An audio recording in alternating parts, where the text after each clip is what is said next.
सभी को मेरे प्रणाम। आज हमारे जैन टॉक्स का 129th एपिसोड है और हमारे साथ कोलकाता से मिस्टर अर्पित शाह जुड़े हैं। आज जैन टॉक्स के इस मंच के ऊपर एक बहुत ही इंटरेस्टिंग विषय के ऊपर बात होने वाली है। जब हम जैन परंपरा की बात करते हैं तो हम द्रव्य पूजा और भाव पूजा ऐसे दो प्रकार की पूजाओं के बारे में सुनते हैं और कहते हैं कि भाव पूजा में आगे बढ़ने के लिए द्रव्य पूजा का आलंबन हमें बहुत उपयोगी रहता है। सो आज उसी द्रव्य पूजा के ऊपर हम बात करने वाले हैं। द्रव्य पूजा पद्धति का इतिहास क्या रहा, उसका विकास कैसे हुआ, उसके पीछे उद्देश्य क्या है, ये सारी चीजों की बात हम आज के इस वार्तालाप के अंदर करने वाले हैं।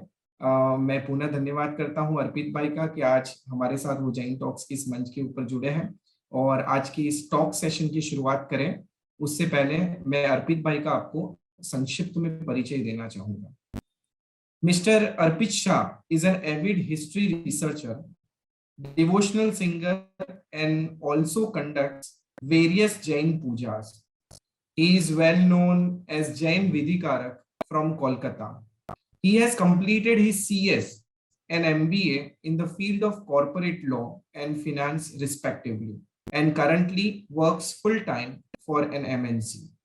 He has performed religious ceremonies in various cities such as Ahmedabad, Surat, Chennai, Mumbai, Varanasi, Kolkata, and various Kalyanak Bhumis across India.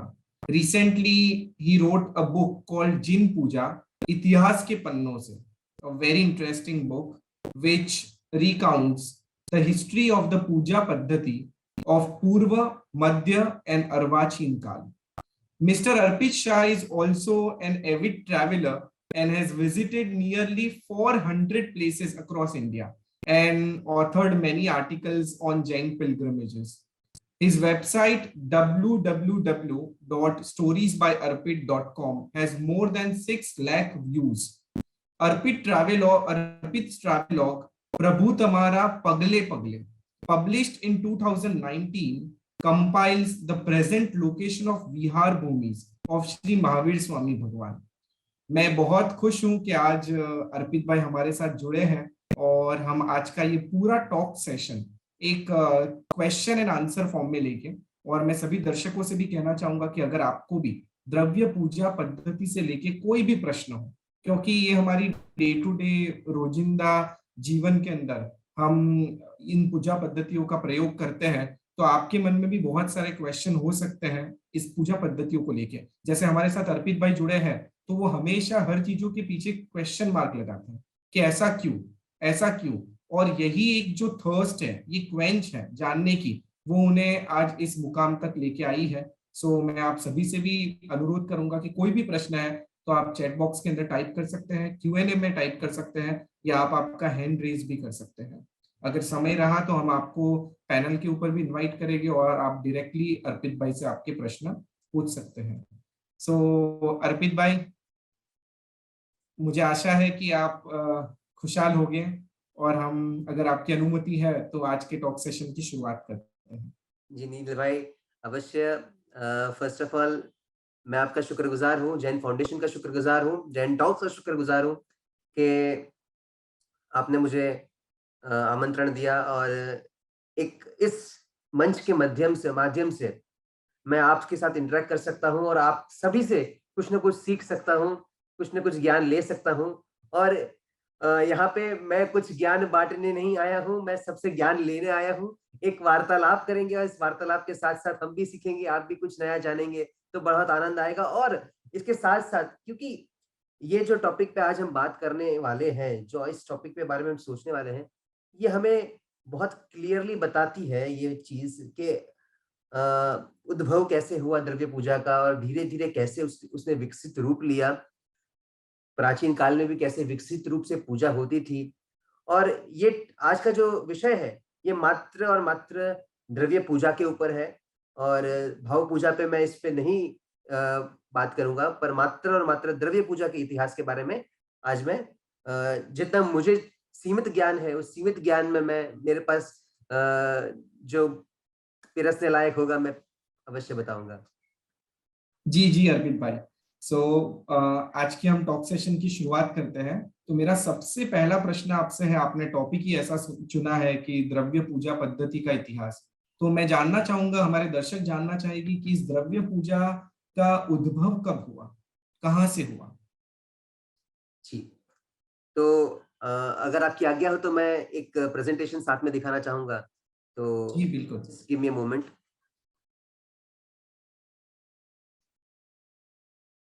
जी, आपको स्क्रीन में दिख रही है? जी।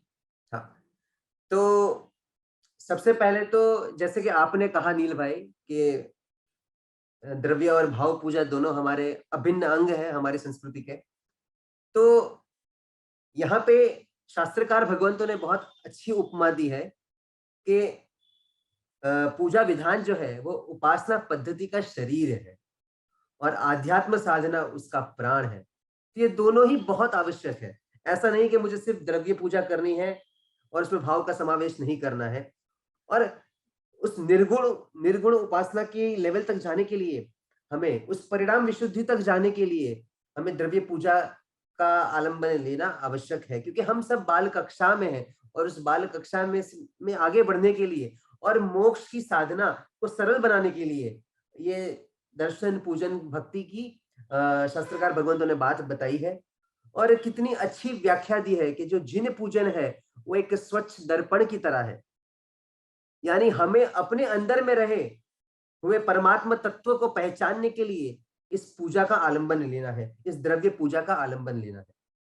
तो जैसे कि आपने कहा था कि जो भाव पूजा है और द्रव्य पूजा है, ये दो भाग है। तो इसकी आवश्यकता क्या है और इसका उद्भव कब हुआ? तो इसका उद्भव तो अनादि काल से है। ऐसा नहीं है कि ये पूजा कहीं न कहीं एक डेफिनिट पॉइंट ऑफ व्यू से स्टार्ट हुई। बहुत अनादि काल से ये पूजा विधियाँ चल रही है, पर इसका एक फिक्स पॉइंट ऑफ टाइम यहाँ पे एस्टिमेट करना काफ़ी डिफिकल्ट होता है, क्योंकि हमें आगमिक काल से बहुत डिटेल में पूजा पद्धतियों का उल्लेख प्राप्त होता है। तो हमारा लक्ष्य यही है, पूजा करते वक़्त, द्रव्य पूजा करने का हमारा लक्ष्य यही है कि जो पूजनीय है, जो तीर्थंकर प्रभु है, उनके गुण ग्रहण करना, यही पूजा करने का हमारा मुख्य लक्ष्य है। तो इसी में आगे बढ़ते हुए हम कहते हैं कि जो द्रव्य पूजा है और भाव पूजा है, दोनों एक दूसरे के साथ संबंधित है और दोनों एक दूसरे के साथ जुड़े हुए हैं। पर इस दोनों का प्रधान जो गुण भाव है वो दोनों में चेंज होता रहता है। जब मैं द्रव्य पूजा करता हूँ तो मेरा प्रधान जो गुण है वो मेरा द्रव्य रहेगा, पर अंतर में उसका भाव आवश्यक है। अगर अंतर में उसका भाव नहीं है तो वो द्रव्य पूजा भी निरर्थक है। आज हम द्रव्य पूजा की जब बात करते हैं तो उसका उद्भव कहाँ से हुआ? तो मैं उद्भव की, जैसे मैंने आपको कहा कि इसका कोई डेफिनिट पीरियड जरूर नहीं है, पर आगम में हमारे प्राचीनतम से प्राचीनतम आगमों में इसके अनेक अनेक अनेक उल्लेख है। तो इसकी मैं शुरुआत करता हूँ हमारे सबसे प्राचीन अंग आगमों में। जो हमारा एक आगम है वो है ज्ञाता धर्म कथा सूत्र। और इस सूत्र में हमें उल्लेख प्राप्त होता है कि द्रौपदी ने जिन प्रतिमा का पूजन किया था। और जिन प्रतिमा का पूजन द्रौपदी ने कैसे किया, उसका विस्तार हमें 10वीं सदी में इस सूत्र की वृत्ति में पता चलता है।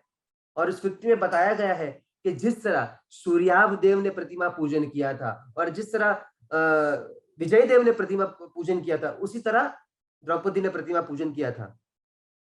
तो अब उन्होंने किस तरह से पूजन किया था, उसका वर्णन हमें राय पसेणी सूत्र और जीवाभिगम सूत्र में प्राप्त होता है।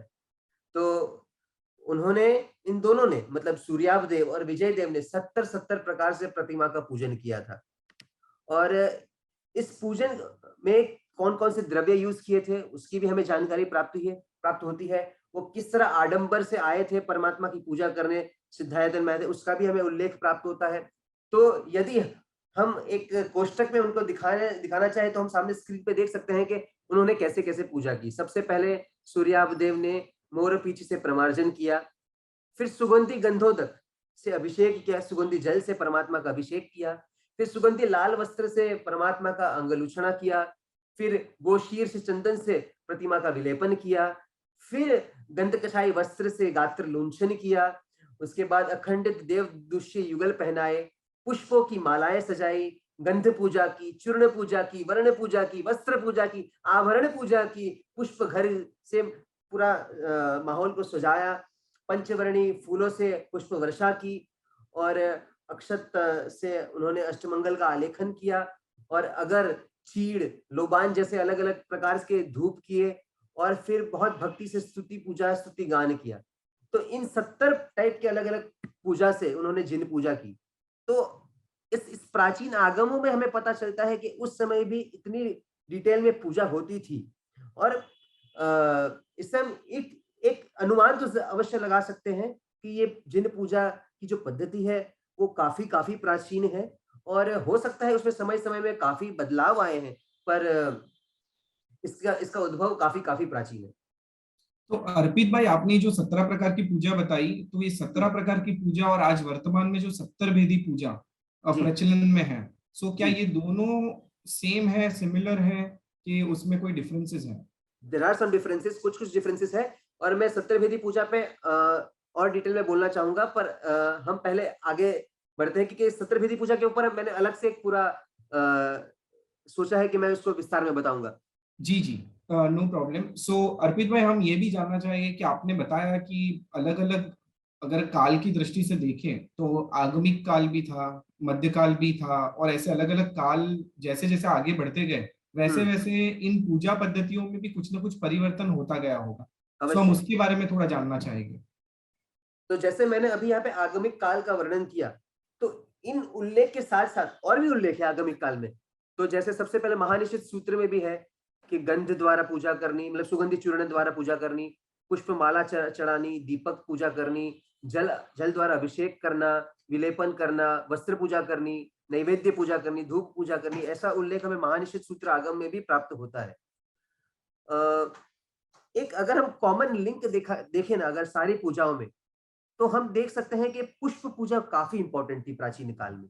पुष्प पूजा सबसे इंपॉर्टेंट पूजा थी। आज कहीं उसकी प्रधानता में थोड़ी कमी आ चुकी है, पर पुराने काल में पुष्प पूजा का बहुत-बहुत महत्व था। महानिषद सूत्र के बाद हमें आवश्यक भाष्य में उल्लेख प्राप्त होता है। कपूर, चंदन, कस्तूरी, केसर जैसे द्रव्यों से प्रतिमा का विलेपन करना चाहिए, ऐसा उल्लेख प्राप्त होता है।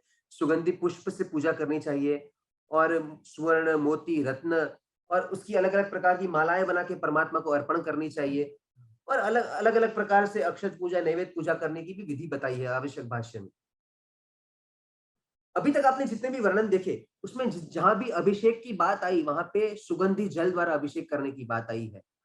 पर पहुमचर्य यानी जिसको हम जैन रामायण कहते हैं, उसमें हमें दूध आदि द्रव्यों से भी अभिषेक करने की विधि बताई गई है कि प्रभु की पूजा हम दही, दूध, घी और अनेक अनेक द्रव्यों से कर सकते हैं। तो उसकी विधि भी हमें, जो ये पौमचर्य ग्रंथ है, ये लगभग सेकंड सेंचुरी एडी के आसपास का ग्रंथ है और आचार्य विमल सुरीश्वर जी महाराजा ने बनाया हुआ ग्रंथ है। तो इस ग्रंथ में भी काफी अलग-अलग प्रकार के द्रव्यों द्वारा परमात्मा का अभिषेक करने का विधान बताया गया है और अलग-अलग प्रकार के अभिषेक का क्या-क्या गुण है, वो भी हमें बताए गए हैं।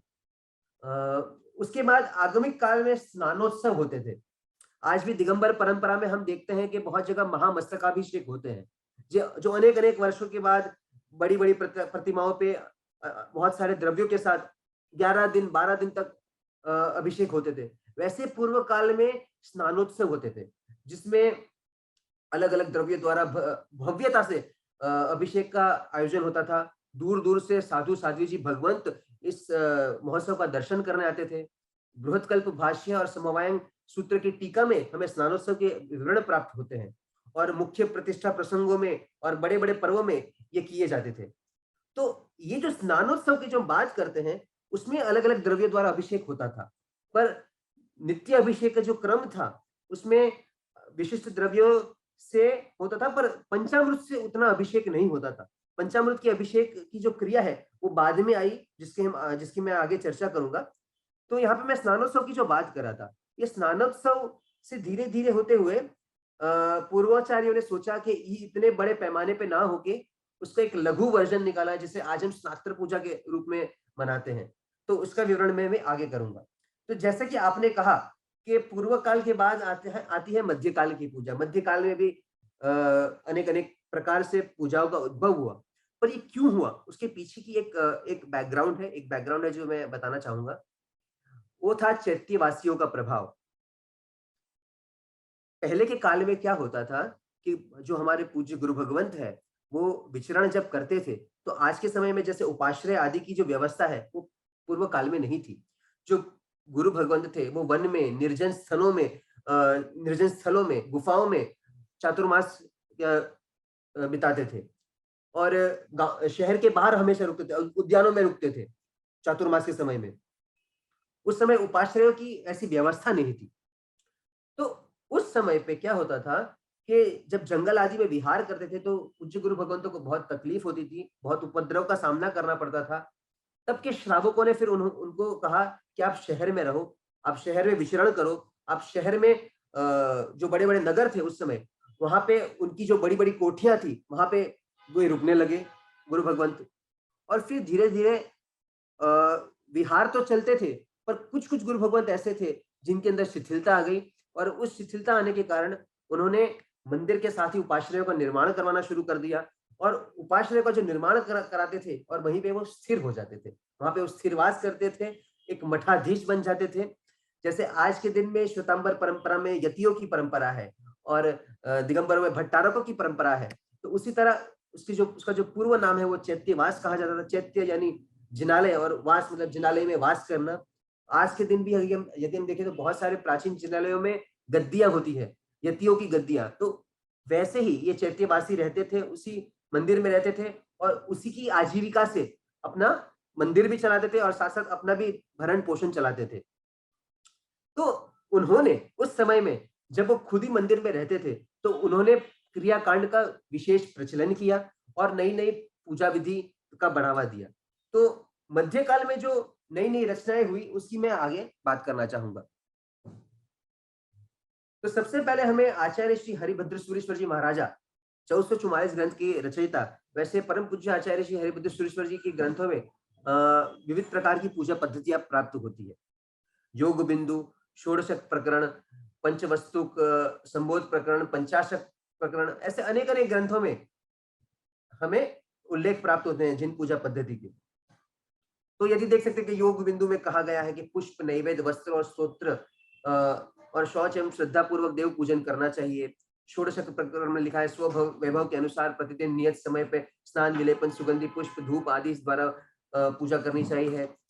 फिर पंचवस्तुक में कहा गया है कि गंध, धूप, जल, सुगंधि औषधि, केसर, विलेपन, पुष्पमाला, नैवेद्य, आरती आदि से द्रव्य पूजा करनी चाहिए। तो यहाँ पे जो पंचवस्तुक ग्रंथ है, तो इसमें हमें सबसे पहले आरती का उल्लेख प्राप्त होता है, आरती उतारने का उल्लेख प्राप्त होता है और भगवती सूत्र की जो चूर्णी है, उसमें भी हमें सबसे पहले आरती का उल्लेख प्राप्त होता है। उसके पहले के जो ग्रंथ है, जो ये सब 8वीं सदी के ग्रंथ है, 8वीं सदी में आचार्य हरिभद्र सूरीश्वर जी महाराज हुए थे।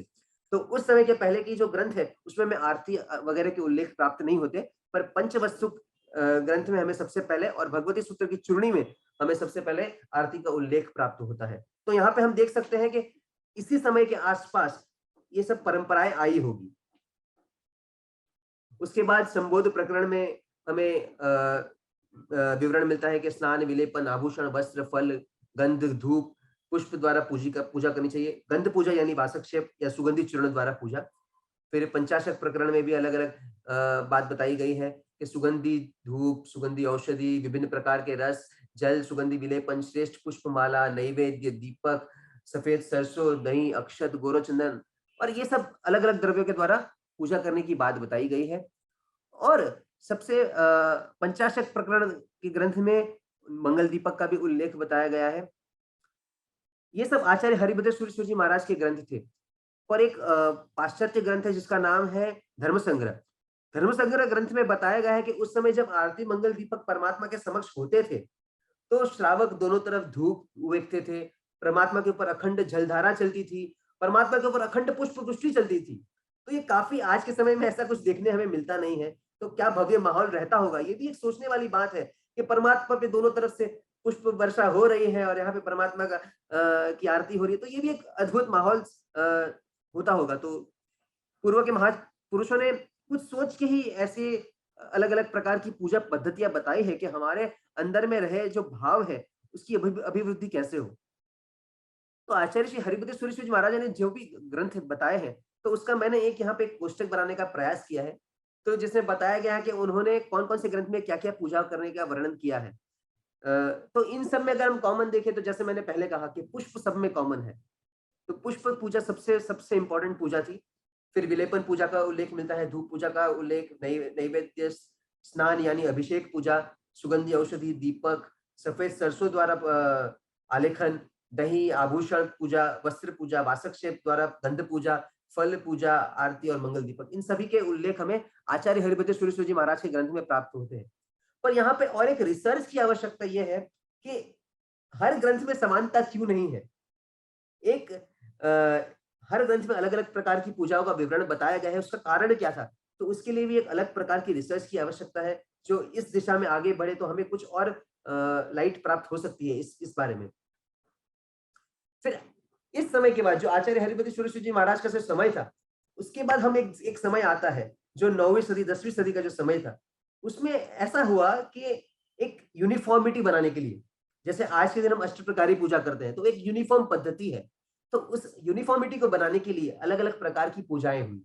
चतुर्विध पूजा, पंचोपचारी पूजा, अष्टोपचारी पूजा, सर्वोपचारी पूजा, ऐसी अलग अलग प्रकार की पूजाएं हुई। जो सामान्य श्रावक थे वो चतुर्विध पूजा, पंचोपचारी पूजा करते थे, विशिष्ट दिनों में अष्टोपचारी पूजा करते थे, और जो रिद्धिमान श्रावक थे वो सर्वोपचारी पूजा करते थे। तो मैं एक एक पूजाओं का विवरण यहाँ पे करना चाहूंगा। तो चतुर्वेद पूजा में आचार्य श्री हरिभद्र सूर्य जी ने ललित विस्तारा नाम के ग्रंथ में 4 प्रकार की पूजाओं की बात की है। पुष्प पूजा, नैवेद्य पूजा, स्तोत्र पूजा और प्रतिपाती पूजा। तो प्रतिपाती पूजा यानी प्रभु की आज्ञा का पालन। एक इस टॉपिक से हट के मैं कुछ बोलना चाहूंगा। एक पूज्य गुरु भगवंत ने मुझे बहुत अच्छी बात कही थी प्रतिपाती पूजा के लिए। तो एक एग्जांपल, एक स्टोरी है, मैं यहाँ पे शेयर करना चाहूंगा कि प्रतिपत्ति पूजा क्या होती है बेसिकली। तो हमें सबको पता है कि प्रभु की आज्ञा पालन करना यानी प्रतिपत्ति पूजा होती है, पर इसका एक बहुत अच्छा उदाहरण पूज्य गुरु भगवंत ने दिया था, जो मैं यहाँ पे बताना चाहता हूँ कि समझ लीजिए आपकी नई नई शादी फिक्स हुई है और आपके ससुर जी ने आपको घर बुलाया है पहली बार जीवन करने के लिए। तो सीधी सी बात है कि आपके समक्ष आपकी आवभगत बहुत उत्तम तरीके से होगी। आपके सामने अलग अलग पकवान रखे होंगे, 32 जात के भोजन रखे होंगे, तो आपकी बहुत आवभगत होगी।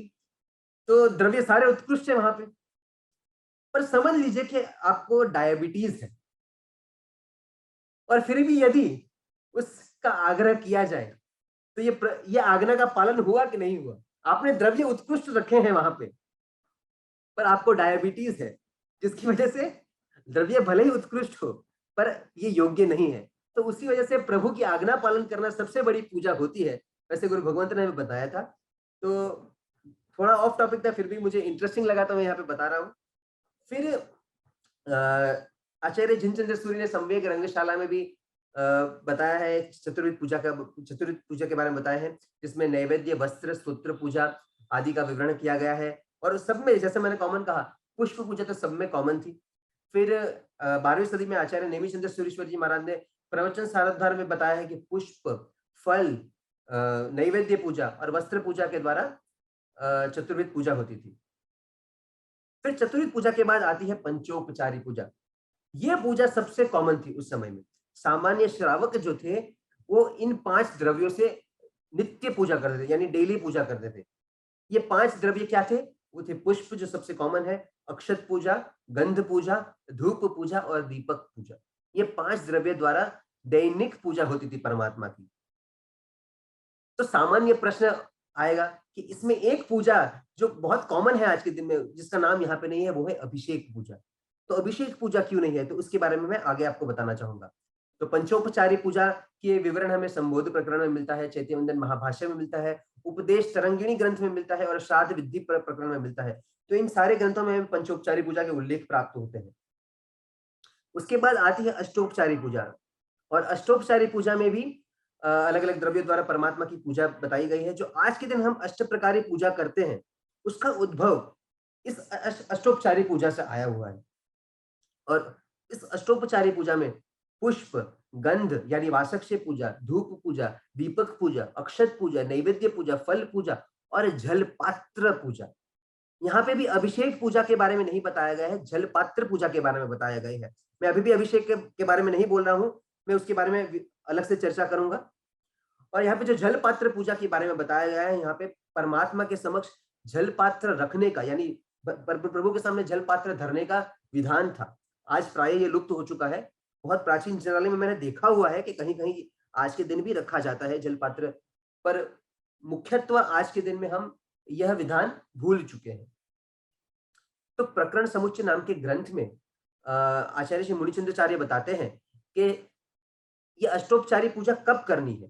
तो अष्टोपचारी पूजा के बारे में ग्रंथकार ने बताया है कि श्रावकों को हर महीने में 4 बार अष्टोपचारी पूजा करनी है कम से कम, और 4 महीनों में 1 बार वस्त्र पूजा, गृह जिनालय अथवा गांव मंदिर में 1 बार प्रक्षाल, 8म और 14 के दिन मंदिर में विशेष प्रमार्जन आदि करना। तो यहाँ पे हम देख सकते हैं कि श्रावक इसे नित्य पूजा में नहीं मानते थे। नित्य पूजा में पंचोपचारी पूजा होती, जिसका विवरण हमने पहले किया। और अब हम अष्टोपचारी पूजा को कम से कम महीने में 4 बार करना है, अष्टोपचारी पूजा को।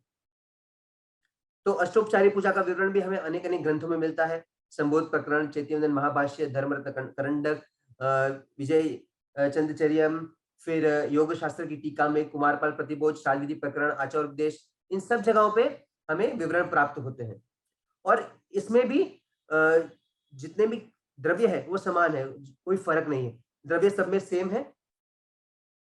तो 8वीं सदी से लेके लगभग 15वीं सदी तक हमें अष्टोपचारी पूजा के उल्लेख प्राप्त होते हैं अलग अलग गुरु भगवान द्वारा अलग अलग ग्रंथों में। फिर अष्टोपचारी पूजा के बाद आती है सर्वोपचारी पूजा, और ये सर्वोपचारी पूजा रिद्धिमान श्रावक करते हैं। और रिद्धिमान श्रावक दैनिक भी कर सकते हैं, पर्व उत्सव में भी कर सकते हैं। और इसमें अष्टोपचारी पूजा के साथ साथ स्नान यानी अभिषेक, विलेपन, पुष्प, आभूषण, फल, नैवेद्य, नृत्य, गीत, इन सब पूजाओं का समावेश सर्वोपचारी पूजा में किया जाता था। तो इसका भी विवरण हमें संबोध प्रकरण, चैत्यवंदन महाभाष्य, श्राद्ध विधि प्रकरण में प्राप्त होता है। और आचार्य हरिभद्र सुरेश्वर जी, आचार्य शांति सुरेश्वर जी, आचार्य रतशेखर सुरेश्वर जी महाराज ने हमें इनके बारे में बताया गया है कि सर्वोपचारी पूजा रिद्धिमान श्रावक कैसे करते थे उस समय में। तो यहाँ पे हम देख सकते हैं कि यहाँ पे शब्द यूज किया गया है कि सामान्य श्रावक भी कर सकते हैं, पर रिद्धिमान श्रावक नित्य कर देते, क्योंकि इसमें द्रव्य और विशिष्ट थे, और द्रव्य की विशिष्टता के साथ साथ भाव भी बहुत विस्तृत थे। यहाँ पे जो नाटक पूजा की बात कही गई है, गीत पूजा की बात कही गई है, ये सब आज के दिन 70 भेदी पूजा में हमें इनके उल्लेख प्राप्त होते हैं। जो आज 70 भेदी पूजा हम जब कराते हैं तो ये सारी पूजाएं इसमें आ जाती है। तो ऐसा भी कहा जाता है कि जो 70 भेदी पूजा, वर्तमान की जो 70 भेदी पूजा है, वो पूर्व की सर्वोपचारी पूजा से ही कहीं उसका उद्भव हुआ है। फिर एक ग्रंथ है श्राद्ध दिन कृत्य, जिसका 13वीं सदी में आचार्य श्री देवेंद्र सुरेश्वर महाराज ने इसकी रचना की थी, और इसमें बहुत बहुत विस्तार से पूजा पद्धति के बारे में बताया गया है। तो इसके अंदर सबसे पहले श्रावक को श्वेत वस्त्र धारण करने हैं, फिर प्रतिमा का प्रमार्जन करना है, चंदन, कपूर, उत्तम औषधि, और उनके द्वारा, मतलब यहाँ पे भी दूध का अभिषेक के बारे में नहीं बताया गया है, चंदन, कपूर और उत्तम औषधियों के द्वारा सुगंधित प्रभु का अभिषेक करना है। फिर सुगंधी वस्त्रों से अंगलूचना करना है, फिर चंदन, कपूर और केसर से मिक्स करके उसका विलेपन करना है, फिर सुंदर वर्ण वाले पुष्प द्वारा पुष्पों की रचनाएं करनी है, रेशमी वस्त्र से वस्त्र पूजा करनी है, और वासक्षेप आदि से गंध पूजा करनी है। शाली और तांदुल जो 2 जाति के अक्षत है, उसके द्वारा अष्टमंगल का आलेखन करना है। 5 अलग अलग प्रकार के रंग के पुष्पों द्वारा अष्टमंगल का पूजन करना है। फिर चंदन, कपूर, केसर को मिश्रण करके फिर उसमें 5 उंगलियों को डुबो के हाथ के थापे लगाना है। फिर लोबान और कपूर को मिक्स करके गूगल आदि के धूप करने हैं, आरती करनी है। और जैसे शक्रेंद्र, चमरेंद्र और प्रभावती ने प्रभु के समक्ष नृत्य भक्ति की थी, वैसे नृत्य भक्ति करने का विधान श्राद्ध दिन कृत्य ग्रंथ में बताया गया है। तो अभी तक हमने जितने भी बात कही, जैसे कि मैंने कहा कि मात्र पौमचर्य ग्रंथ जो था, जो 2nd सेंचुरी में जिसकी रचना हुई थी, उसी में दूध आदि द्रव्यों के द्वारा परमात्मा के अभिषेक की विधि बताई गई थी। बाकी हमने जितने भी ग्रंथ की बात की, विवरण किया, उसमें कहीं भी दूध आदि द्रव्य द्वारा परमात्मा के अभिषेक की बात नहीं कही गई।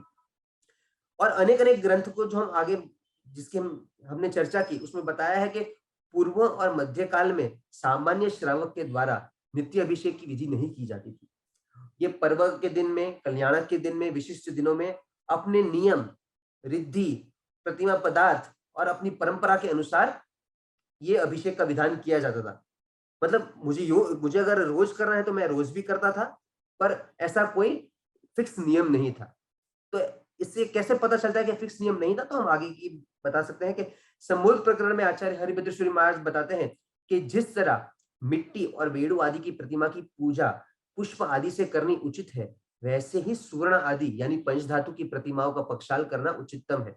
यानी जो प्राचीन प्रतिमाएं हैं, जैसे वेणु की प्रतिमा, जैसे अंतरिक्ष पार्श्वनाथ प्रभु की प्रतिमा जो वेणु से बनी हुई है, तो उन सभी प्रतिमाओं में अभिषेक किया जाए तो उचित है, नहीं किया जाए उचित है। उसमें पुष्प पूजा की जानी ज्यादा उचित है, क्योंकि प्रतिमा बहुत फ्रिजाइल है, उसको नुकसान हो सकता है, इसीलिए उसमें अभिषेक पूजा ना हो वो भी योग्य है। फिर पंचाशक प्रकरण में आचार्य हरिभद्र जी बताते हैं कि पानी की तरह घी, दूध आदि से जिन भीम का अभिषेक करने द्वारा या जिन भीम के सामने रखने द्वारा जिस प्रकार से परंपरा हो उस प्रकार से करनी चाहिए। दोनों प्रकार से की गई पूजा जल पूजा कहलाती है। यानी परमात्मा के समक्ष हम जल पात्र को धारण करें, वो भी जल पूजा है, और उस जल के द्वारा परमात्मा का अभिषेक करें, वह भी जल पूजा है।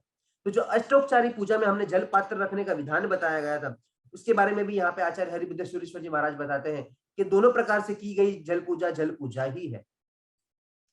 फिर प्रकरण समुच्चय में मुनिचंद्राचार्य बताते हैं कि श्रावकों को, जैसे मैंने इसको मैंने आगे भी कहा था कि श्रावकों को 4 महीनों में एक बार अपने घर जिनाले में अथवा गांव मंदिर में एक बार पक्षाल करना ही चाहिए। तो नित्य क्रम में पक्षाल नहीं होता था, पर नित्य क्रम में पक्षाल करने में भी कोई बाधा नहीं थी। इन सारे ग्रंथों से हमें ये समझ में आता है। फिर हम आते हैं जिन स्नात्र पूजा। स्नात्र पूजा जो हम आज सामान्य तरीके से संघ में रोज ही लगभग स्नात्र पूजा होती है, तो इसका उद्भव स्नानोत्सव से हुआ था। हमने पहले भी स्नानोत्सव का विवरण किया था कि जैसे आज के समय में जैसे महामस्तकाभिषेक होते हैं, वैसे पूर्व के समय में स्नानोत्सव होते थे, और उसमें प्रभु का जन्मोत्सव को रूपांतरण किया जाता था कि साक्षात हम मेरू पर्वत पे परमात्मा को लेके गए हैं और वहां पे अद्भुत प्रकार से परमात्मा का जन्मोत्सव होता था। और इस स्नानोत्सव को महास्नात्र कहा जाता था। तो मध्यकाल यानी जो 8वीं सदी से लेके लगभग 16वीं सदी का जो काल है, उसमें इन स्नानोत्सव को का अनुसरण करते हुए छोटे छोटे यानी लघु स्नात्र की रचना की गई, और जिसका उपयोग पर्व आदि प्रसंग में होने लगा। तो सबसे प्राचीन स्नात्र पूजा जो आज हमें अवेलेबल है, वह है 9वीं सदी की आचार्य जीवदेव सूरी द्वारा 54 प्राकृत गाथा में रची हुई स्नात्र विधि। ये सबसे प्राचीन है। इसी के आधार में बाकी सारी स्नात्र विधियां रची गई है। फिर इसी समय में, लगभग इसी समय में शिलाचार्य द्वारा और आचार्य श्री शांति सुरेश्वर जी महाराज द्वारा विरचित अर्हताभिषेक विधि में 99 संस्कृत गाथाओं में जिन अभिषेक विधि का विशिष्ट विधान बताया गया है। फिर लगभग 15वीं सदी में कवि देवपाल द्वारा स्नात्र विधि की रचना हुई थी, वो बहुत फेमस हुई। और वर्तमान में तप्पागश में पंडित वीर विजय महाराज की स्नात्र पूजा हम प्रायः पढ़ाते हैं, और खरतरगश में देवचंद्र उपाध्याय की स्नात्र पूजा पढ़ाते हैं। पर ये दोनों जो स्नात्र पूजा है, इनका उद्भव 8वीं सदी में हुआ, काफी बहुत पुरानी नहीं है। पर जो हम प्राचीन जो स्नात्र पूजा की विधियां हैं, वो हम आज भूल सी गए हैं।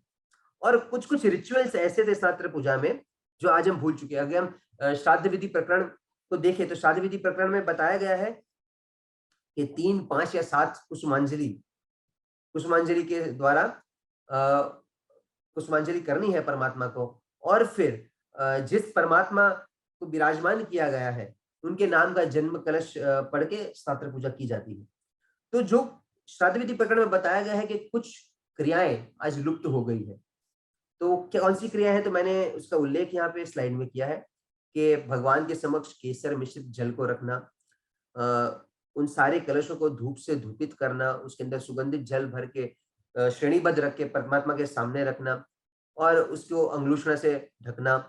फिर कुसुमांजलि करने से पहले श्रावकों को अपने हाथों को चंदन द्वारा लिंपन करना, फिर 5 वर्ण के अलग अलग पुष्पों द्वारा पुष्पांजलि करना, अभिषेक के समय पे परमात्मा का मस्तक पुष्पों द्वारा ढके रखना और अलग अलग प्रकार के नैवेद्य चढ़ाना। फिर और जो सबसे इंपॉर्टेंट जो आज हम कोई फॉलो नहीं करते वो है लय वृद्ध व्यवहार का उल्लंघन नहीं करना। यानी जो वृद्ध पुरुष है वो सबसे पहले परमात्मा का अभिषेक करे, उसके बाद बाकी सब करें और उसके बाद स्त्री अभिषेक करे। क्योंकि जब परमात्मा का जन्माभिषेक हुआ था तब सबसे पहले अच्युतेंद्र ने किया था और फिर क्रमानुसार सौधर्मेंद्र आदि ने अभिषेक किया था। यानी जो सबसे सीनियर है उम्र में वो सबसे पहले अभिषेक करे और फिर अपने वही के अनुसार परमात्मा का अभिषेक करे। तो ये जिन शास्त्र पूजा की जो विधि श्राद्ध विधि प्रकरण में हमें बताई गई है आज फॉलो नहीं की जाती, पर समय है, ये पॉसिबल भी है करना। तो अगर हो सके तो हमें इन सारी क्रिया को पुनर्जीवित करके वापस इसका अनुसरण करना चाहिए। फिर आती है हम 9 अंग की पूजा। हम इतने समय से जितनी भी पूजा पद्धतियों के बारे में देखें उसमें कहीं भी 9 अंग की तिलक पूजा के बारे में नहीं बताया गया है। मुख्यत्व पुष्प पूजा, विलेपन पूजा, गंध पूजा के बारे में विवरण बताया गया है, विलेपन पूजा के बारे में बताया गया है, पर इन 9 अंगों में पूजा करना ऐसा विवरण ग्रंथों में नहीं पाया गया है। तो 14वीं सदी तक हम जितने भी ग्रंथों का विवरण करते हैं उसमें मुख्यत्व पुष्प, गंध, चंदन आदि पूजा से हमें पूजा करने का विधान बताया गया है। पर आज वर्तमान में हम परमात्मा के 9 अंगों पे जो पूजा करते हैं वैसी पूजा पद्धति 14वीं सदी से पहले प्राप्त नहीं थी। तो इसकी भी एक क्रमगत उन्नति हुई है, इसका ग्रेजुअल डेवलपमेंट हुआ है जो मैं यहाँ पे बताना चाहूंगा। तो सबसे पहले शुरू हुई थी अष्टपुष्पी पूजा जो 8वीं सदी में आचार्य हरिभद्र सूरी द्वारा रचित पूजाष्टक में और 10वीं सदी में आचार्य वर्धमान सूरी द्वारा धर्मरत्न करंडक में अष्टपुष्पी पूजा का विवरण हमें प्राप्त होता है। उसके अंदर परमात्मा के मस्तक, परमात्मा के हृदय, पेट, पीठ, दोनों बाहु, दोनों पैर, इन 8 अंगों पे पुष्प चढ़ाए जाते थे। तो यहाँ पे विलेपन की बात नहीं है, यहाँ पे तिलक पूजा की भी बात नहीं है, पर 8 अंगों पे यहाँ पे पुष्प चढ़ाने थे। तो इसके द्वारा अष्टपुष्पी पूजा होती थी। उसके बाद आई ललाट पूजा कि मात्र ललाट पे पूजा होती थी। गौरव चंदन द्वारा परमात्मा की पूजा होती थी। तो प्रवचन सारोद्धार की टीका में जो 12वीं सदी में रची गई थी उसमें भगवान की ललाट पूजा के बारे में बताया गया है कि गौरव चंदन और कस्तूरी को मिला के भगवान की ललाट पूजा करनी है। फिर 14वीं सदी में आचार्य जिन प्रभ सूरी ने पूजा विधि बताई है, उसमें 6 तिलक की विधि बताई है। तो यहाँ पे हम देख रहे हैं कैसे कैसे ग्रेजुअल डेवलपमेंट हुआ। सबसे पहले पुष्प द्वारा अंगों की पूजा, उसके बाद ललाट की पूजा, उसके बाद 6 अंगों की पूजा। और वो 6 अंग क्या थे? ढीचण, दाहिना कंधा, ललाट, बायां कंधा, बायां ढीचण और हृदय। इन सब में तिलक पूजा करके और इस ग्रंथ में सबसे पहले हमें उल्लेख पाया जाता है कि चंदन से परमात्मा की पूजा करनी है, तिलक पूजा चंदन से करनी है। विलेपन पूजा का विवरण था ही, पर तिलक पूजा का सबसे पहला विवरण 6 अंगों में ये पूजा विधि में प्राप्त है जो जिन प्रभ सूरी ने रची थी।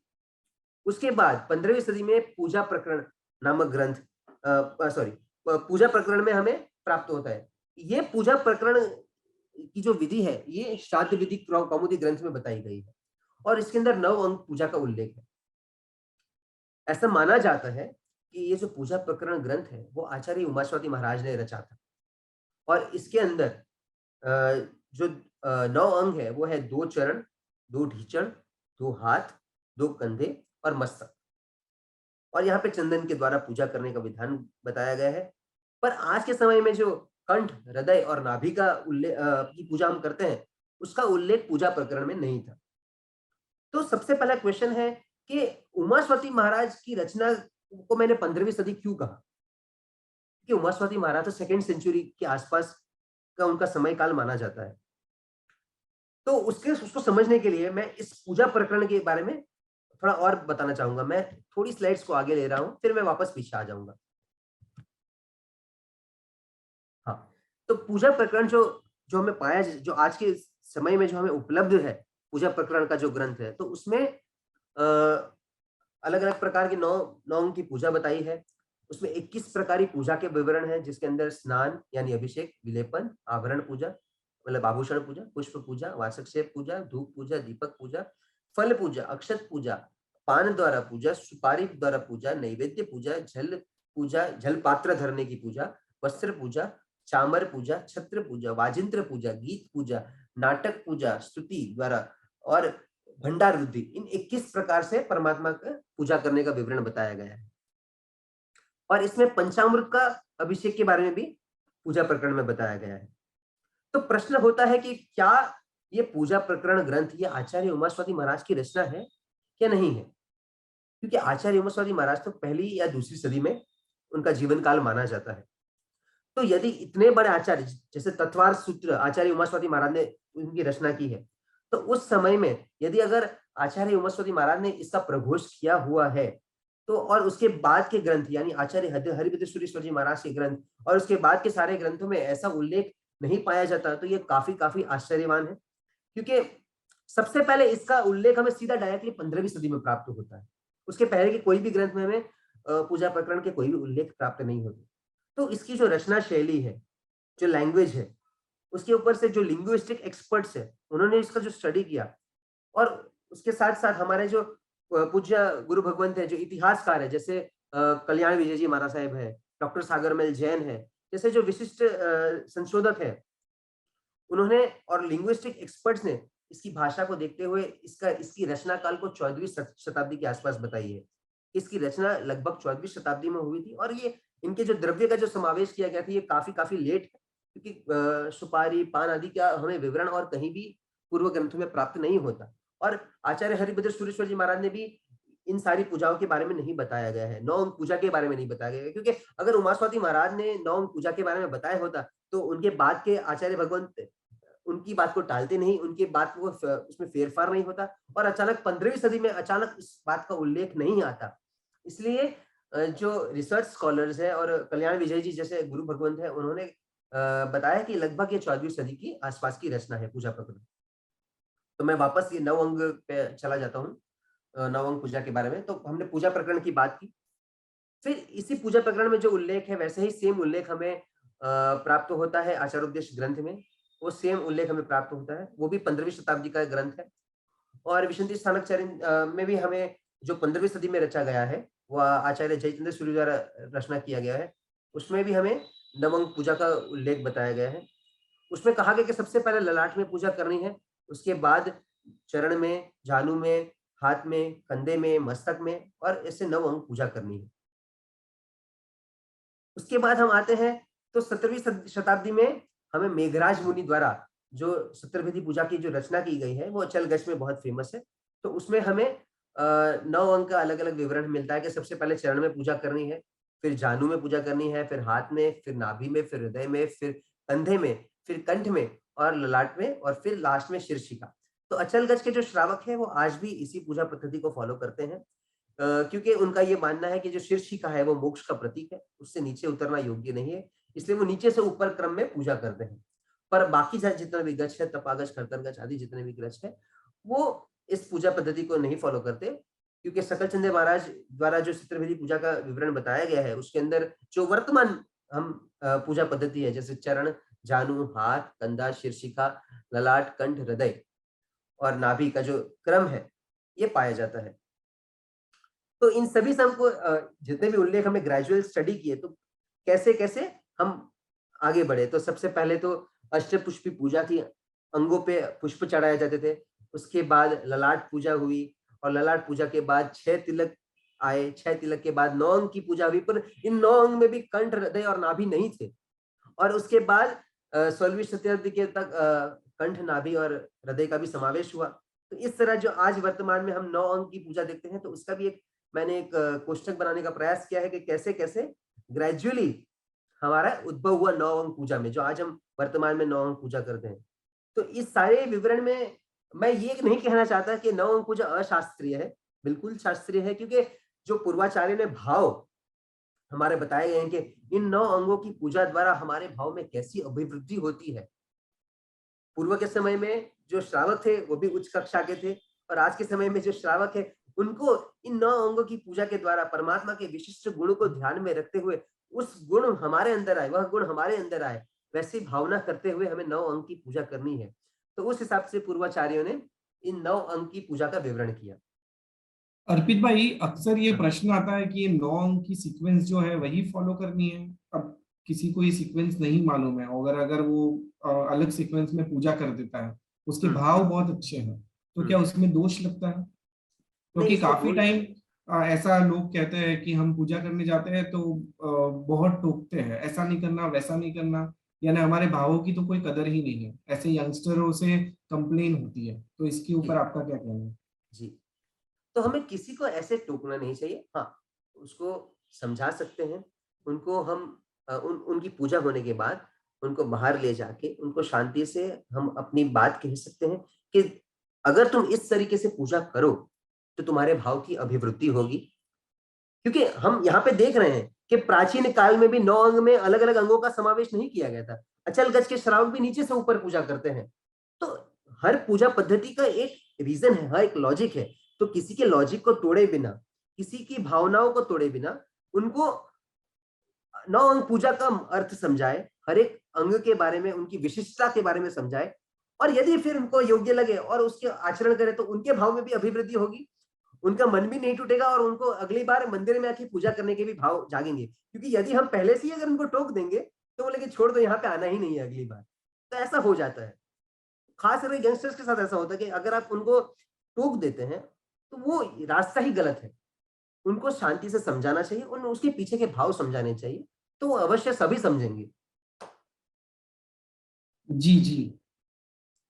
तो अभी तक हमने जितने भी पूजा पद्धति के बारे में विचार किया, उसके साथ-साथ हमें एक बहुत अद्भुत एक इसका शब्द गुटका, हाँ, गुटका प्राप्त होता है। गुटका यानी पुस्तक, पुस्तक प्राप्त हुई है, जो मांडल के ज्ञान भंडार में, मांडल गुजरात में एक छोटा-सा कस्बा है और वहाँ पे उसके ज्ञान भंडार में एक प्राचीन गुटका प्राप्त हुआ है। और ये गुटका आचार्य हीर विजय सूरीश्वर जी, अकबर प्रतिबोधक आचार्य हीर विजय सूरीश्वर जी महाराज के समय का है, यानी लगभग 16वीं शताब्दी के समय का ये गुटका है। और उसमें मारू गुर्जर भाषा में ये गुटखा प्राप्त होता है। और इसमें बहुत अच्छी तरह से उल्लेख है कि उस समय में यानी 16वीं सदी में कैसे पूजा होती थी, उसका उल्लेख बताया है। तो आचार्य शील चंद्र सूरीश्वर जी महाराज जो नेमिश्वरी समुदाय के गुरु भगवंत है, उनका उनकी उनकी एक पत्रिका आती है अनुसंधान बोल के, और अनुसंधान में मैंने पहली बार इसके बारे में पढ़ा था। तो इस पूजा पद्धति में बहुत अच्छी तरह से बताया गया है कि अभिषेक कैसे करना है। तो अभिषेक में सुखड़ यानी चंदन को घिसकर, केसर मिलाकर और उसमें फूल को मिलाकर अभिषेक करना है। यहाँ पे भी देखा जाए तो दूध द्वारा परमात्मा का अभिषेक, पंचामृत द्वारा परमात्मा का अभिषेक का विधान नहीं बताया गया है। तो 16वीं शताब्दी तक हमें प्राप्त होता है कि उस समय तक दूध आदि द्रव्यों का जो अभिषेक का द्रव्य होता था, ये विशिष्ट शास्त्र पूजा या महास्नानोत्सव में ही उसका उपयोग होता था। सामान्य रोजिंदा पूजाओं में सुगंधित द्रव्य द्वारा परमात्मा का अभिषेक होता था। फिर अंगलुषणे कैसे लेंगे, तो वो भी बहुत अद्भुत प्रक्रिया है। आज हम 3 अंगुलियों द्वारा परमात्मा का कपड़ा पहुँचते हैं। और उस समय कैसा किया जाता था, तो 4 अंगुलियाँ रखने का विधान था। तो एक दिन में 2 अंगुलियाँ यूज़ करना, अगले दिन वो 2 अंगुलियाँ यूज़ नहीं करना, जो यूज़ हो चुके हैं। नेक्स्ट दिन जो बाकी के 2 अंगुलियाँ हैं उसको यूज़ करना, और उसके बाद वापस पुराने 2 अंगुलियाँ यूज़ करना उसके नेक्स्ट डे। तो डे डे 1, डे 3, डे 5 वैसे, और फिर जो दूसरा सेट है वो डे 2, डे 4, डे 6 वैसे करके अंगुलियाँ यूज़ करना है। बारी-बारी से यूज़ करना है। फिर अंगुलियों को केसर का एक पास देना है, उसको पीला बनाना है और उसको सुगंधी जगह पे रखना है, सुगंधी धूप के ऊपर रखना है। तो वैसा विधान बताया गया है। आज के दिन तो ये सब कुछ फॉलो ही नहीं होता हमारे यहाँ। फिर जो उसमें नवांगी तिलक पूजा के बारे में बताया है, पर उसके अंदर भी कंठ, हृदय और नाभि का समावेश नहीं है। यानी जो पूजा प्रकरण में जो पूजा विधि का उल्लेख है, उस समय तक यानी 16वीं शताब्दी तक यही पूजा पद्धति यूज़ होती थी। फिर दीपक को परमात्मा के दाहिने ओर, धूप को बाएं ओर, नैवेद्य, फल और जलपात्र को परमात्मा के समक्ष रखना था। आज हम जलपात्र का विधान भूल चुके हैं। फिर हम आज के दिन में अष्टमंगल आलेखन करते ही नहीं है। बड़ी-बड़ी पूजाएं होती है तब अष्टमंगल का आलेखन जरूर करते हैं, पर सामान्य दिनों में अष्टमंगल का आलेखन करते नहीं है, नंदाव्रत का आलेखन करते हैं। तो यहाँ पे इस गुटके में बताया गया है कि अष्टमंगल का आलेखन करना है। अक्षत से फक्त 3 ढगली बनानी है, सिद्धशिला की बात नहीं बताई गई है। आरती और मंगल दीपक करने हैं, प्रभु के समक्ष नारियल को धारण करना है, चंदन के थापे देने हैं और भंडार की वृद्धि करनी है। तो 16वीं शताब्दी तक तो ये पूजा पद्धति का विधान हमें प्राप्त होता है। तो यहाँ तक हमारा जो था कि पूर्व काल से लेके हमने आगमिक काल की बात की, फिर हमने मध्य काल की बात की। हाँ अर्पित भाई, आप ले रहे हो ना अर्वाचीन काल का? हाँ अभी अर्वाचीन काल का ले रहे हो ना? हाँ, मैं जस्ट पूछ रहा मैं हूँ, अगर आपको आपके कोई क्वेश्चन है अगर, आपसे, तो उसके मध्यकाल के तो मैं उसके ले लूँ, फिर मैं या तो फिर मैं अर्वाचीन काल में आ जाऊँ। हाँ मिस, हमारे पास थोड़ी समय की मर्यादा है और आगे भी सेशन है हमारे पास, बहुत कम ओके टाइम ओके बचा ओके। है और प्रश्न भी बहुत सारे हैं। सो जी जी, आप तो मैं कोशिश अर्वाचीन काल को करिए। एकदम संक्षिप्त में जी फटाफट ले लेता हूँ। तो अर्वाचीन काल में यदि हम आए, तो हमें सबसे पहले वर्तमान में जो हम अष्टप्रकारी पूजा करते हैं उसके बारे में हमें सबसे पहले लगभग 17वीं शताब्दी से उसके उल्लेख प्राप्त होते हैं। इसमें से सबसे फेमस जो आज हम कहते हैं वो है आज वीर विजय जी द्वारा रचित अष्टप्रकारी पूजा, जिसके हम दोहे प्राय करके गाते हैं, लेते हैं। तो जो हमने अष्टोपचारी पूजा की बात की थी पहले, जो मध्यकाल में अष्टोपचारी पूजा होती थी, उसी से उसका उद्भव अष्टप्रकारी पूजा में हुआ। और उसमें दो भिन्नता है कि जो जल पात्र का विधान था उसकी जगह जल पूजा आ गई, और गंध पूजा जो वासक्षय पूजा थी उसकी जगह विलेपन और नवांग तिलक पूजा ने ले लिया। तो यहाँ पे पहले जल पूजा, चंदन पूजा, पुष्प पूजा, धूप पूजा, दीपक पूजा, अक्षत नैवेद्य, फल पूजा का 8 प्रकार पूजा का विधान है। तो जैसे मैंने कहा कि पंडित वीर विजय महाराज ने सबसे पहले इस काव्य की रचना की। फिर जल पूजा में कहा कि जल पूजा में भी निर्मल गंधोदक यानी सुगंधित जल से परमात्मा का अभिषेक करना है। चंदन पूजा में चंदन से विलेपन करना है और चंदन मिश्रित केसर कस्तूरी से परमात्मा के 9 अंग और 13 तिलक पूजा करनी है। यानी यहाँ समझ सकते हैं कि 17वीं शताब्दी तक जो वर्तमान पूजा पद्धति है वो प्रचलन में आ चुकी थी। तो उसके बाद इसमें अर्पित भाई 9 हाँ बार ही आपको केसर में उंगली डुबोनी है और 13 तिलक को करना है, तो जी, अगर 13 बार किया तो भी चलता है कि 9 बार ही करना चाहिए? क्योंकि हम 9 अंग की पूजा करते हैं इसलिए शास्त्रकार भगवंतों ने कहा कि हमें 9 बार ही हमें उंगली डुबोनी है और 9 बार डुबोने से 13 तिलक की पूजा करनी है। नहीं, पर एक एक अंग, यानी एक एक अंग में भले 2 तिलक भी किए, 2 बार भी केसर डुबोना पड़ा, तो हम हम्म। तो और ज्यादा इंपॉर्टेंस दे रहे हैं ना वो अंग को, कि 2 नहीं, बार बात हमने केसर इंपॉर्टेंस की लिया यहाँ और नहीं है, बात इंपॉर्टेंस की नहीं है, क्योंकि यदि हम वापस उसमें केसर में डुबोते हैं अपनी उंगली, तो हम उसको दूसरे अंग के लिए वापस जा रहे हैं। यहाँ पे मैं एक ही अंग की बात कर रहा हूँ।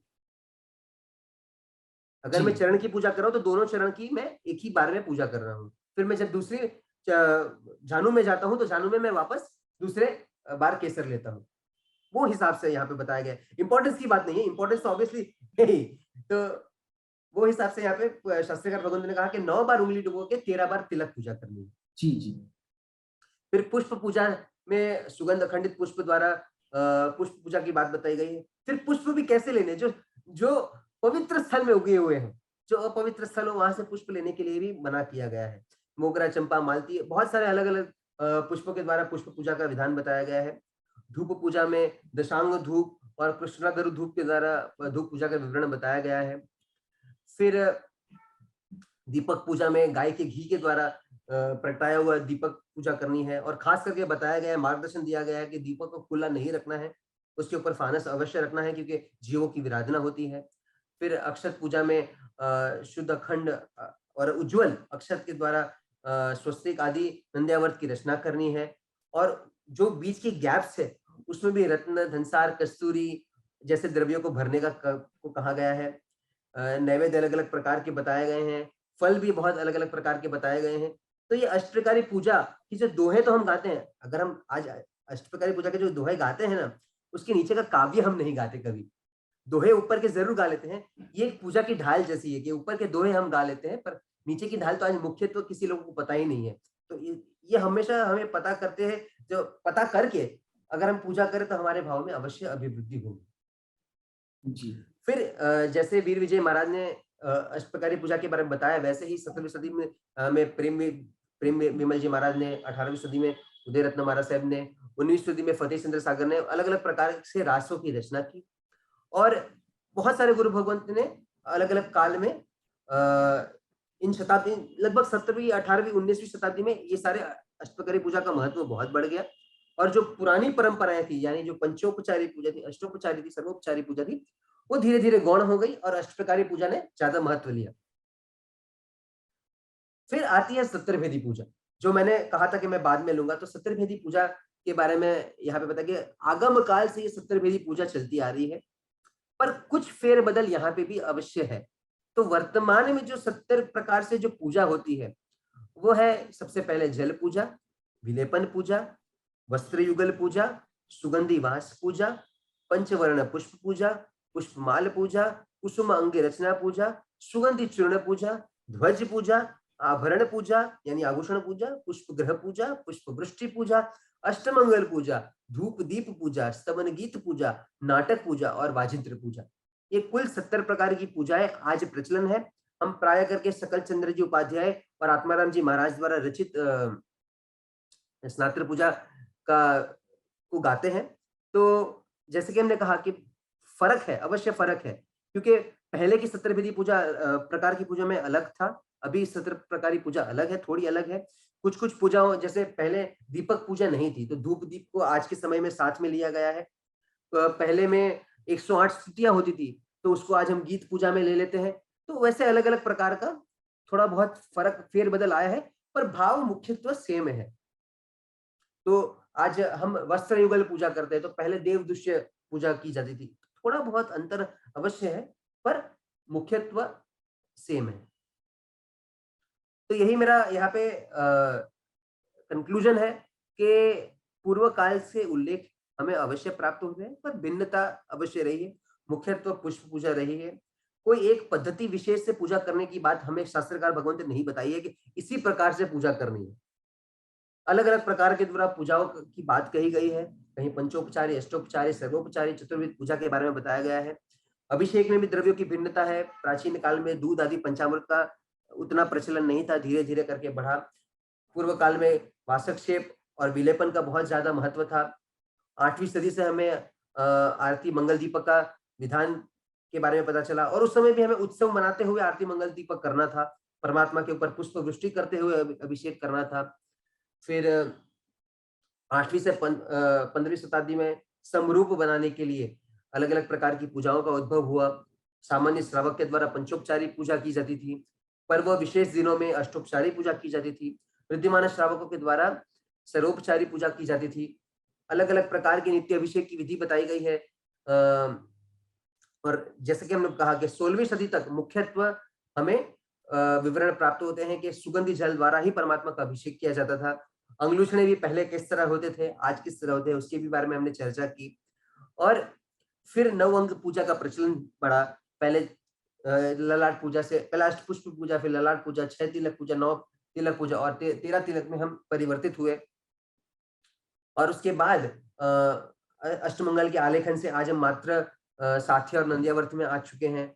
और पहले महास्नानोत्सव का आयोजन किया जाता था, उसके बाद लघु सात्र हुए, आज हम सात्र पूजा के रूप में जानते हैं। और फिर आज हम वर्तमान में जिस तरह से अष्टप्रकारी पूजा करते हैं, उसका वर्चस्व बढ़ा और 17वेदी पूजा और 21 प्रकारी पूजा का भी हमने विधान लिया। तो एक सिनॉप्सिस में शॉर्ट में मैंने एक प्रयास किया कि मैं पूरी आगम काल से लेके वर्तमान काल तक की जो पूजा पद्धतियां हैं, उसके बारे में मैं विवरण किया। जिन जिन आज्ञा विरुद्ध कुछ बोला हो तो माफ कर दीजिएगा, क्षमा कीजिएगा। नहीं अर्पित भाई, बहुत कम टाइम हमें मिला है। एक्चुअली बहुत सारे प्रश्न है, मैं थोड़ा द्विधा में हूँ कि क्या करूँ। मीन्स मुझे 8:05 तक तो वाइंड अप करना पड़ेगा, आगे दूसरे सेशन की तैयारी है 8:15 को। सो कुछ प्रश्न है, एक दो प्रश्न ले लेता हूँ और फिर शायद हमें आपका वापस एक बार सेशन रखना पड़ेगा। तो यस, तो प्रश्न ये है कि आजकल हम जहाँ देखते हैं वहाँ शक्रस्तव का अभिषेक बहुत दिखता है। तो ये जी, जी। शक्रस्तव का अभिषेक कब से शुरू हुआ, इसका इतिहास? देखिए, मैं शक्रस्तव के अभिषेक के बारे में नहीं बोलना चाहूँगा, मैं शक्रस्तव के बारे में बोलना चाहूँगा सबसे पहले। तो अ, यदि हम शक्रस्तव के बारे में देखें, वर्तमान शक्रस्तव के बारे में देखें, तो वर्तमान शक्रस्तव ऐसे माना जाता है कि साक्षात शक्रेंद्र महाराजा ने इसको परमात्मा जो आज हम कोई भी स्तुति गाते हैं, परमात्मा का गुणगान गाते हैं, तो कैसे गाते हैं? या तो हम उसको रट लेते हैं और फिर परमात्मा के सामने उसको गाते हैं। पर यहाँ पे जब परमात्मा के कल्याणक होते हैं, जब परमात्मा के कल्याणक होते हैं, च्यवन कल्याणक, जन्म कल्याणक होते हैं, तब शक्रेंद्र महाराजा के नाभि कोश में से जो 273 एडजेक्टिव्स अपने आप निकलते हैं और वो है शक्रस्तव, वर्धमान शक्रस्तव जिसको आज हम कहते हैं। और खूब प्रसन्न भाव से शक्रेंद्र ने आचार्य श्री सिद्धसेन दिवाकर सूरीश्वर जी महाराजा को ये स्तुति अर्पण किया 5वीं सदी में। ऐसा माना जाता है कि 5वीं सदी में साक्षात शक्रेंद्र ने इन शब्दों को हम जैसे स्थूल बुद्धि जैसे लोगों को तक पहुंचाने के लिए ये श्लोक को, इस स्तोत्र को आचार्य सिद्धसेन दिवाकर सुरजीत महाराज तक पहुंचाया। पर बहुत आश्चर्य की बात है कि यह शास्त्र लुप्त हो चुका था, किसी के पास इसकी एक प्रत भी नहीं थी। और कुछ सालों पहले, यानी लगभग 50-60 साल पहले, या शायद उससे 10-20 साल इधर उधर, मुझे एग्जैक्ट समय नहीं पता, पर चीनू भाई रतिलाल दोषी नाम के एक श्रावक ने कावी के ज्ञान भंडार से इसकी एक प्राचीन ताड़पत्र निकाला, और जिसमें ये शक्रस्तव का पाठ था। और तब से पूज्य गुरु भगवंतों ने जब इसका परमात्मा के गुणों, उनके विशेषणों के बारे में जाना, तब उनके हृदय में लगा कि परमात्मा कितने विशिष्ट है, उनके गुण कैसे हैं। और जब उनका गुणगान करते करते यदि अभिषेक किया जाए परमात्मा के ऊपर, तो हमारे अंदर के भावों की अभिवृद्धि कितनी उत्कृष्ट होगी। तो इसी बात को ध्यान में रखते हुए पूज्य गुरु भगवंतों ने शक्रस्तव अभिषेक की प्रथा शुरू की, जो हाल में है, बहुत प्राचीन नहीं है, पर इससे सभी के भाव में अभिवृद्धि होती है। इसलिए इस विधान को आजकल ज्यादा प्रामाणिकता मिल रही है। जी जी, डेफिनेटली। एक अंतिम प्रश्न पूछना चाहूंगा कि दूध से अभिषेक की प्रथा कब से शुरू हुई? हाँ, तो जैसे मैंने कहा कि पूजा प्रकरण में सबसे पहले, नहीं, मिच्छामि सबसे पहले दूध का अभिषेक का विवरण हमें पौमचर्य में मिलता है, जो 2nd सेंचुरी एडी में है। पर अगेन इसमें जो हमें विवरण मिलते हैं वो सारे यही है कि स्नानोत्सव में, बड़े बड़े उत्सव में दूध आदि द्रव्य के अभिषेक होते थे, कि जहां हमें अनुसरण करना है परमात्मा के जन्म अभिषेक का, कि परमात्मा का जन्म जब हुआ था तब मेरु पर्वत पर इंद्र आदि देवों द्वारा परमात्मा का जन्म अभिषेक जो किया गया था, वो जिस जल से किया गया था, वो जल कैसा था? वो क्षीर समुद्र का जल था, और जिसका स्वाद और जिसका वर्ण दूध जैसा था। इसलिए उसको प्रतीक रूप में लेने के लिए हम दूध आदि द्वारा अभिषेक करते थे। पर जो नित्य पूजा का क्रम था, उसमें दूध आदि द्रव्य से अभिषेक नहीं किया जाता था, क्योंकि हमें इतने सारे 16वीं शताब्दी तक जितने भी ग्रंथ प्राप्त हुए, उसमें मात्र 2 ग्रंथ ऐसे हैं, पौमचर्य ग्रंथ और पूजा पद्धति, जिसके अंदर दूध आदि द्वारा अभिषेक का विधान बताया गया है। सामान्य श्रावक द्वारा जो अभिषेक पूजा की जाती थी, वो सुगंधी जल द्वारा ही अभिषेक किया जाता था। और ऐसा कुछ बताया गया है जैसे पानी में दूध मिलाया जाता है और फिर अभिषेक किया जाता है, तो पानी में कितनी मात्रा में दूध मिलाना चाहिए? इसके दो विचारधारा है इस बात को लेके। एक विचारधारा ये कहती है कि हमें मात्र प्रतीक रूप, क्योंकि परमात्मा का अभिषेक क्षीर समुद्र के जल से हुआ था, इस प्रतीक को लेते हुए हमें अहिंसा को पालन करते हुए हम निम्न संख्या में दूध लें और बाकी पूरा पानी लेके हम परमात्मा का अभिषेक करें मिक्स करके। ये एक विचारधारा है। दूसरी विचारधारा ऐसी है कि जब हम परमात्मा का अभिषेक करते हैं तो उसमें मिलावट क्यों? उसमें हम उत्कृष्ट द्रव्य द्वारा परमात्मा का अभिषेक करें इसलिए, और जो स्वाद था और जो वर्ण था वो एकदम दूध जैसा था, तो उसमें पानी की मिलावट क्यों? तो ये 2 अलग-अलग प्रकार की विचारधारा है। इस पे हम और चर्चा नहीं कर सकते, क्योंकि तत्व केवल गम्य है। जी जी जी, बिल्कुल बिल्कुल। बहुत सारे दर्शकों की बहुत सारी जिज्ञासा रह गई है, मैं क्षमा चाहता हूँ, बट हम कोशिश करेंगे कि इस प्रकार का सेशन हम पुनः रखें और सभी की जिज्ञासाओं का समाधान हो। थैंक यू सो मच अर्पित भाई, आपने अच्छा रिसर्च किया है और काफी मेहनत से प्रेजेंटेशन आज जैन फाउंडेशन जैन टॉक्स के इस मन से सभी दर्शकों के लिए प्रस्तुत किया। सो हम पुनः मिलने की आशा जरूर रखेंगे, और सभी दर्शकों से कहना चाहूंगा कि अगर आपको इस सेशन की रिकॉर्डिंग एक्सेस करना है तो आप the Jain foundation YouTube channel के ऊपर जाके इसको एक्सेस कर सकते हो। और अगर आपको कोई भी प्रश्न और इसके रिलेटेड आते हैं तो आप जैन फाउंडेशन के नंबर के ऊपर भी भेज सकते हैं, हम अर्पित भाई को भेजेंगे और कोशिश करेंगे कि आपको सेटिस्फैक्टरी उसका आंसर मिल सके। तो इसी के साथ आज के सेशन को हम विराम देते हैं, और विराम देने से पहले पुनः धन्यवाद करता हूँ जैन फाउंडेशन की इस मंच से, जैन फाउंडेशन की टीम की ओर से अर्पित भाई का, जिन्होंने अपना अमूल्य समय इस प्लेटफॉर्म के माध्यम से हम सभी को दिया। तो इसी भावना के साथ हम आज विराम लेते हैं, और जगत के सभी जीवों का कल्याण हो, जगत के सभी जीवों जिना के विरुद्ध मैंने कुछ भी कहा हो तो मैं क्षमा प्रार्थी हूँ, मिच्छामि जी। जगत के सभी जीव हमारे मित्र हैं, कोई भी हमारा वैरी नहीं, इस भावना के साथ प्रार्थना। अणु परमाणु शिव बनी जाओ, अखा विश्व नु मंगल थाओ, सर्वे जीवो मोक्षे जाओ। कामेनि सव्व जीवे सव्वे जीवा खमन्तु मे, नित्य में सव्व भुवि सु वैरम मज्जन केणै, सर्वथा सव सुखी थाओ, पाप ना कोई आचरो, प्रागद्वेषति मुक्तवनीने समता संसमाधि